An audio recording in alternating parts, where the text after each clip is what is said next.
मेहरबानी, शुक्रिया। मेरा मंशूर है गरीबों की मदद और तरक्याती काम और जो बेसिक हमारी जो फैसिलिटीज़ हैं आवाम को वो फैसिलिटेट करना, हेल्थ है, एजुकेशन है, उसके बाद ये वाटर सप्लाई और सीवरेज वगैरह, और उनकी जो है उनकी रहन सहन का जो मेयार है उसको बेहतर करना।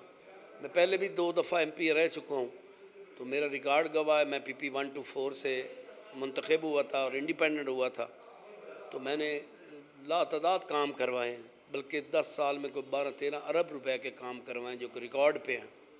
इस और हल्के के अंदर सबसे बड़े मसाइल आप क्या देखते हैं? इसमें सबसे बड़ा मसाइल ये है कि एक तो जेहलम के ऊपर पुल बहुत ज़रूरी है।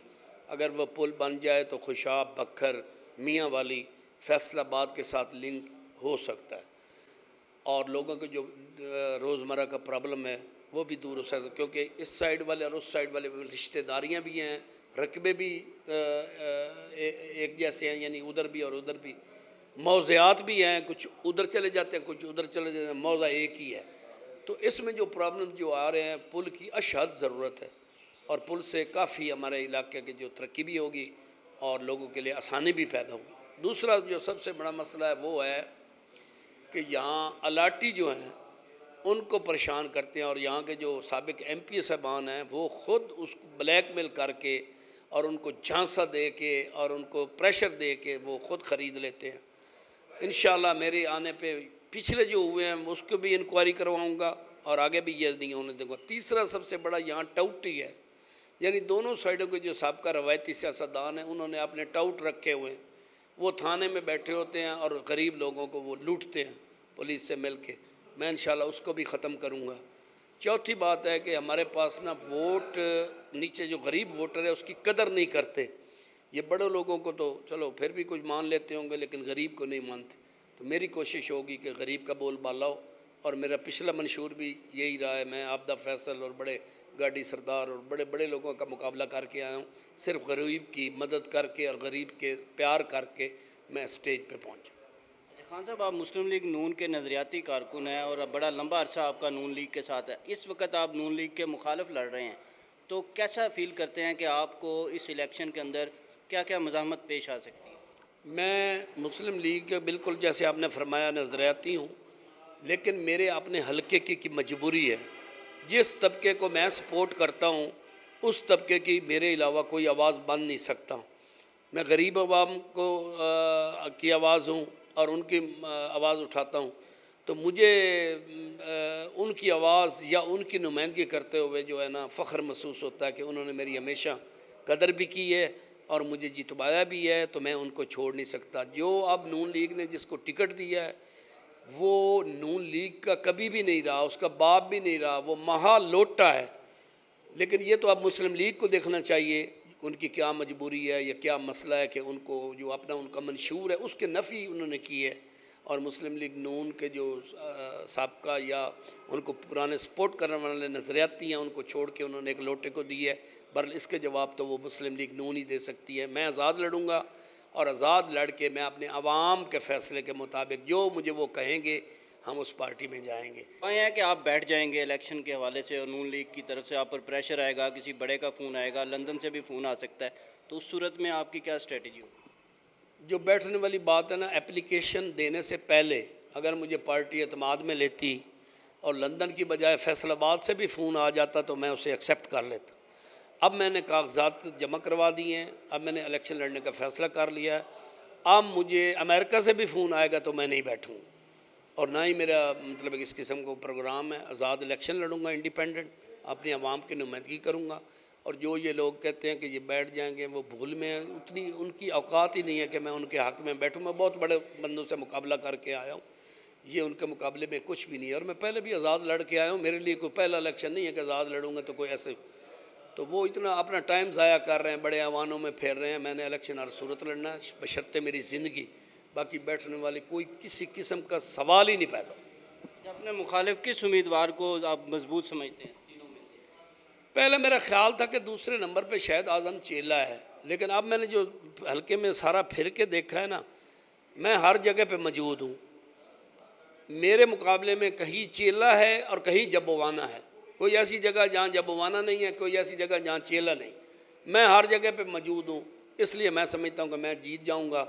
और उनके बारे में सही अंदाज़ा लगाना मुश्किल है, क्योंकि वो उनकी मुख्तलिफ हालात वाक़यात हैं। मेरी अपनी 4 यूनियन कौंसल साबका कंस्टिट्यूंसी की आती हैं, वहाँ मैं 100 में से 75% मैंने ले जाना है।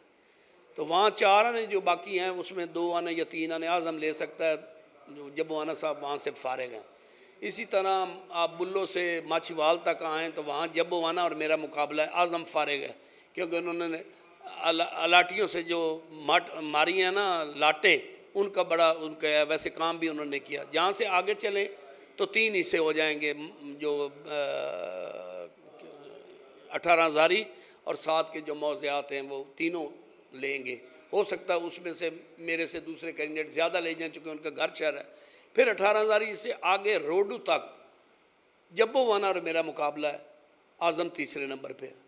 और सेम इसी तरह मतलब यूनियन कौंसल रशीदपुर और कोट मुराद, वहाँ मेरी पोजीशन और जबवाना का मुकाबला होगा। तो ये पोजीशन है। और मल्लू वाला मोर जो है वहाँ भी मेरी पोजीशन बेहतर है, वहाँ जबवाने की पोजीशन और दोनों की, बल्कि चेले साहब की भी कमज़ोर है।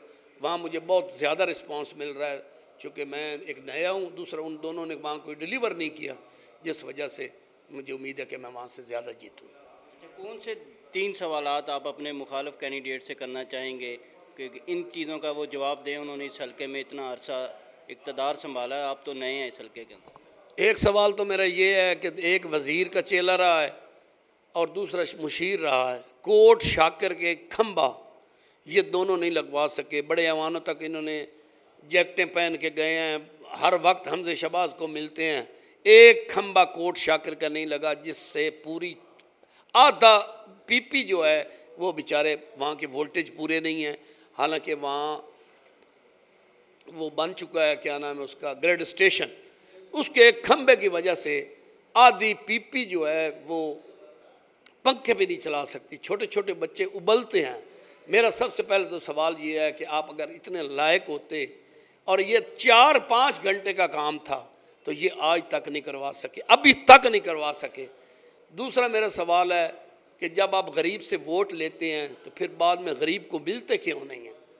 फिर आप वो बोस्की वालों को तो मिलते हैं, गाड़ियों वालों को तो मिलते हैं, गरीब हालांकि वोट गरीब देता है उनको क्यों नहीं मिलते? तीसरी बात है, जब आप एमपीए बन जाते हैं तो आपको बजाय अपने आप को इम्प्रूव करना और अपने आप की पोजीशन ऊपर करने के बजाय आवाम की पोजीशन आपको ऊपर करनी चाहिए थी। चेला साहब हैं तो वो लाठियों से, जो गरीब लाठी हैं उनसे लाटें दबा जाते हैं। दूसरे साहब हैं तो वो अपने कारोबार और अपनी रिश्वत और सबसे बड़ी बात है कि भाई नज़रियाती का, भाई तू लोटे हो गए हो, तुम्हें तो शर्म आनी चाहिए हल्के में जाने। भाई आप जीते कहीं से हो, फिर वोट किसी को दिया है, 4 साल आपने उसको एंजॉय किया है, फिर लोटा बन गए और फिर ढीठों की तरह वोट मांगने आते हैं। हमें तो शर्म आती है, ये वोट मांग रहे हो तो शर्म हमें आती है। दूसरा जो आज़म चेला साहब है, उसके वालिद समेत अगर गिने तो इन्होंने 25 पार्टियां बदली हैं। ना कोई नज़रिया है, ना कोई बात है, सिर्फ अपनी पेट पूजा है, रिश्वत है। इनके जो हैं चेले, इनके मुंशी मुशद्दी, बस वो खा पी रहे हैं, इलाके में कोई किसी किस्म की तरक्की नहीं हुई। जबकि इसके मुकाबले में मेरा साहब का हल्का देखें तो आपको वाज़ेह फ़र्क नज़र आएगा। ना ये बोलते हैं, ना दिलेर हैं, ना ईमानदार हैं, ना ये वर्कर हैं। तो नस्ल दर नस्ल एक आ रहा है और ये इलाके की तरक्की में सबसे बड़ी रुकावट है। अपने इलाके के अवाम को क्या मैसेज देना चाहेंगे? मैं ये मैसेज देता हूँ कि आपके उसको वोट दें जो आपकी रसाई में हो, जो आपको मिलना पसंद करे, जो आपकी बात सुनना पसंद करे, आपको अपने पास बिठाना पसंद करे। कम अज़ कम आप वोट देते हैं वो आपका कर्ज उतारे और अपना जो काम है या जिस मकसद के लिए आप देते हैं आपकी इलाके की तरक्की का वो ज़ामिन बने, या उसमें कुछ क्वालिटी हो, वो बोलता हो, आपकी नुमाइंदगी करता हो, आपके लिए कोई ना कोई सहूलत पैदा करता हो, आप उसे दें, चाहे मेरा मुखालिफ ही क्यों नहीं। अगर वो ऐसा नहीं करता तो अपने वोट को मत ज़ाया करें, उस बंदे को दें जो इस अहल हो।